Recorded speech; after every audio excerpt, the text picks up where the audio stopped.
हमारे सामने टॉपिक है difference between transverse wave and longitudinal wave. यानी ट्रांसवर्स वेव और लॉन्गिट्यूडनल वेव में क्या डिफरेंस है। सबसे पहले हम दोनों का डेफिनेशन जानेंगे कि आखिर में ट्रांसवर्स वेव होता क्या है, लॉन्गिट्यूडनल वेव क्या होता है, किस में कौन ट्रैवल कर सकता है, किस शेप में ट्रैवल करता है और उसके एग्जाम्पल क्या है, ये हम विस्तृत रूप से जानने वाले हैं। तो सबसे पहले हम ट्रांसवर्स वेव की बात करेंगे कि आखिर में ट्रांसवर्स वेव होता क्या है। तो सबसे पहले देखें तो अगर एक लाइन ऑफ जीरो डिस्टर्बेंस है, ये अगर एक देखें तो इसको लाइन ऑफ जीरो डिस्टर्बेंस मान लिया जाए, यह लाइन ऑफ जीरो डिस्टर्बेंस और यहां परपेंडिकुलर होता है, यहां से वेव उठता है, अप एंड डाउन मूव करता हुआ निकल जाता है। यानी वेव जब लाइन ऑफ जीरो डिस्टर्बेंस पे अप एंड डाउन मूव करते हुए आगे तक जाए, उसी को ही हम ट्रांसवर्स वेव कहेंगे। यानी कि राइट एंगल पे, राइट एंगल हो लाइन ऑफ जीरो डिस्टर्बेंस के साथ, राइट एंगल पे जब wave up and down move करता हुआ प्रोपगेट हो यानी संचरित हो, उसे ही हम क्या कहेंगे, ट्रांसवर्स वेव।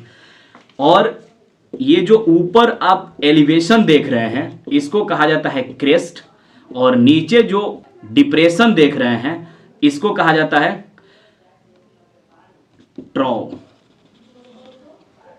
यानी ऊपर के एलिवेशन को क्रेस्ट और नीचे के डिप्रेशन को ट्रॉ कहा जाता है। और ये डायग्राम है ट्रांसवर्स वेव का, और इसको हम एक्स एक्सिस मान लेंगे, यहाँ पे O, और यहाँ पे एंगल कितना होता है 90 डिग्री। यानी कि लाइन ऑफ जीरो डिस्टर्बेंस से जब up and down wave move करता है तो उसी वेव को हम ट्रांसवर्स वेव कहते हैं। अब ट्रांसवर्स वेव किसमें ट्रैवल कर सकता है, solid and liquid. Transverse wave move करेगा तो सॉलिड एंड लिक्विड, यह सॉलिड और लिक्विड में ही मूव कर सकता है, गैस में मूव नहीं करेगा।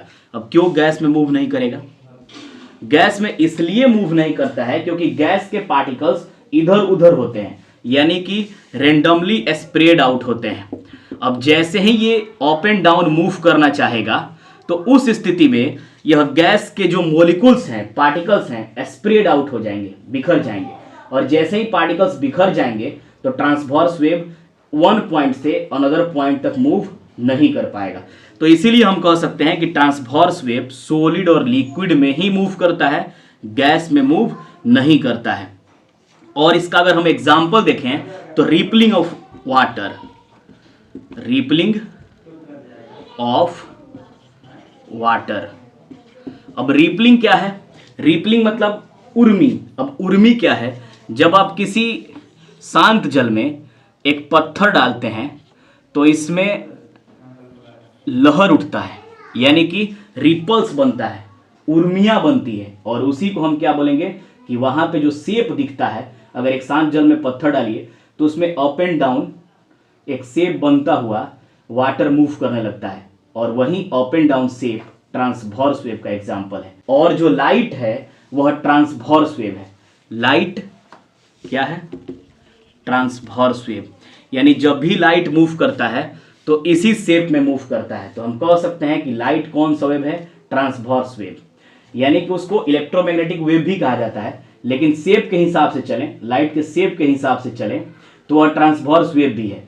और उसको चलने यानी प्रोपोगेट होने के हिसाब से चलें, यानी लाइट प्रोपोगेट होता है उसके अगर अकॉर्डिंग हम देखें तो लाइट इलेक्ट्रोमैग्नेटिक वेव है। और लाइट को चलने के लिए ना ही सॉलिड चाहिए, ना ही लिक्विड और ना ही गैस। तो हम कह सकते हैं कि लाइट क्या है, इलेक्ट्रोमैग्नेटिक वेव है प्रोपोगेशन के बेसिस पे।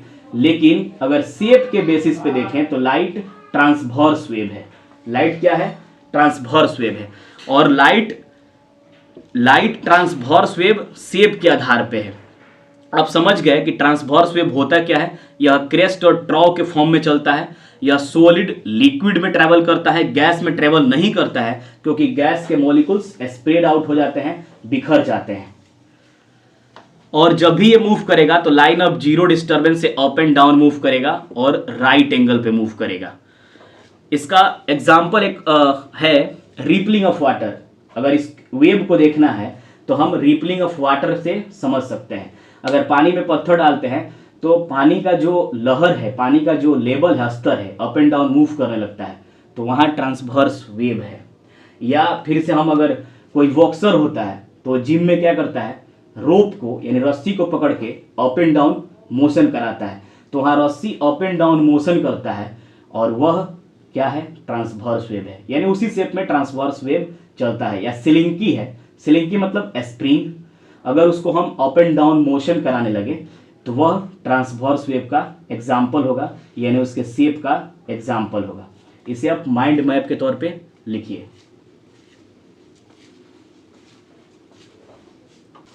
अगला हम देखेंगे लॉन्गिट्यूडनल वेव।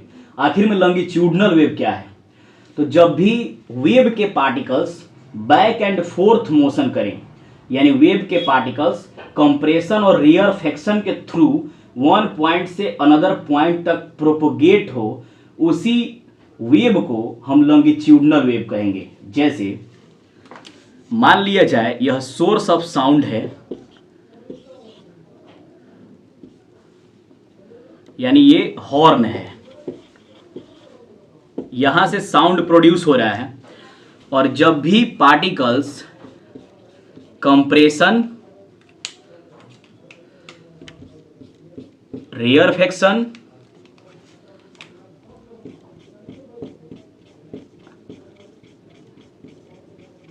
कंप्रेशन और फिर रेयरफेक्शन, यानी कि जहां पे पार्टिकल्स ज़्यादा होंगे, जहां पे मॉलिक्यूल्स ज़्यादा होंगे, उसको हम